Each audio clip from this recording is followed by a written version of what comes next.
বন্ধুরা, আজকে গোটা গোটা রুই মাছ এনেছে, আলু পটল দিয়ে ঝোল করব। মাছে নুন দিলাম, সামান্য একটু তেল দিলাম।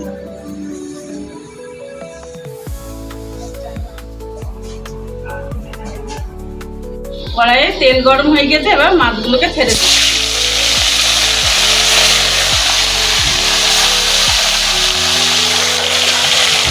ভাজা হয়ে গেছে, এবার পেঁয়াজগুলোকে একটু ভেজে নিই।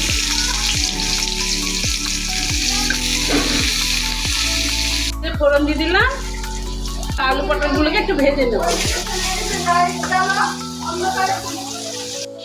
পেঁয়াজটা লাল লাল করে ভাজা হয়ে গেছে, ধনে জিরে আর আদা বাটাগুলো দিয়ে দিলাম, লঙ্কা দিলাম, হলুদ দিলাম, নুন দিলাম, টমেটোটা দিয়ে দিলাম। মশলাটা আমার কষা হয়ে গিয়েছে, এবার আলু পটল দিয়ে একটু কষে নেব।